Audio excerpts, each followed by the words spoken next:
Hi, my name is Rosen Chang, and I'm going to read from my debut poetry collection, The Curator's Notes. This was just published by Terrapin Books, and I'm really excited to read from it.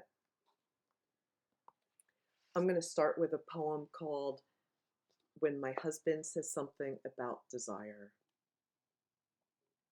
When my husband says something about desire, I think about the moon and the body as if it were pure ocean, full of driving energy, its tides rising and rising before they collapse into spume. I think about the way the full moon's glow spurs passion and lust, even in animals, a frenzy of mass spawning, coral too many to count, all spewing their seed into the great barrier reef on the very same luminescent night. Or the eagle owl, revealing its secret white neck feathers as it calls out for its mate. What's more, the moon's name, in Spanish, Luna, so seductive. The tongue touches the mouth's roof before the lips protrude to form the ooh sound, inviting another's lips in, which brings to mind my love and how he thrums his tongue when he rolls his Spanish R's. Amor, have you noticed the moon so bright tonight and how Luna ends in ah?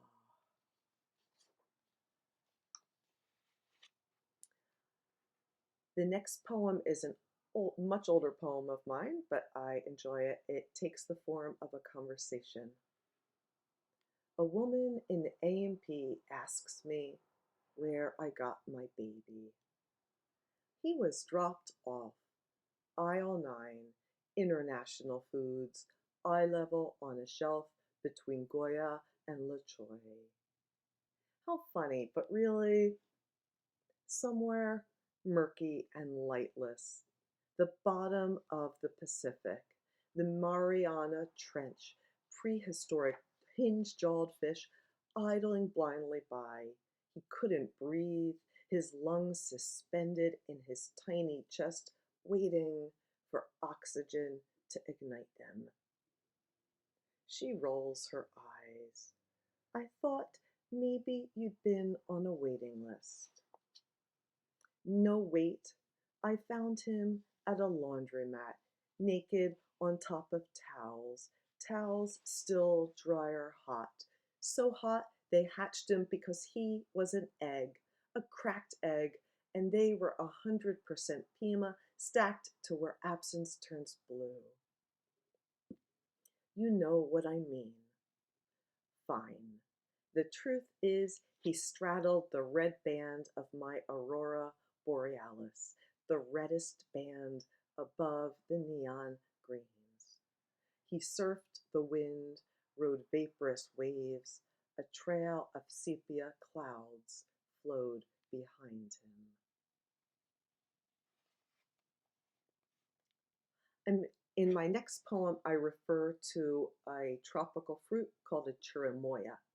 It's um, it's a large-ish tropical fruit with a very thin skin, and the inside is full of succulent white sweet flesh and these large black seeds. Many things I am not. The road, its ruts and rises disappearing around a corner. I'm not the forest floor. I'm not a pond, not a lily pad floating on a pond, or the silty bottom my feet sink into. Damp leaves along the water's edge are home to a host of small creatures of which I am not one. Not a maple leaf.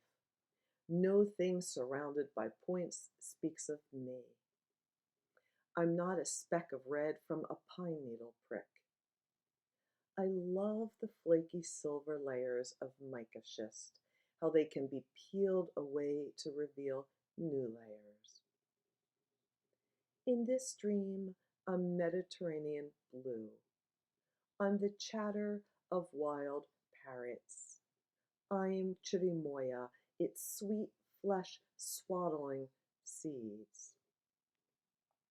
When I was born, I was surely swaddled in flannel and cradled in my mother's arms. I glowed like the tint in my glass of vino rojo. I'm sipping it, recalling her gaze. I'm awake, smelling a flower on the orange tree. The fig leaf. There was only the two of them and a menagerie. Spider monkeys leaping between trees, lions sleeping, peacocks flaunting gaudy feathers with eyes, the snake who'd seen it all now preoccupied with the disappearance of its feet. Why would Adam and Eve bother fashioning leaves when plump purple orbs hung beneath, begging to be eaten? Adam's mouth moist with hunger, he took the first bite, chewed slowly in the beginning, marveled how pink and lush its flesh, and reveled in its texture, more complex than the apples.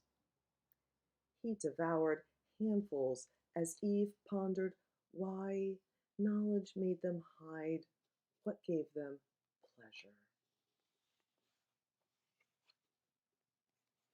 I'm going to end with a short poem called Shore Liturgy. I get up early for it.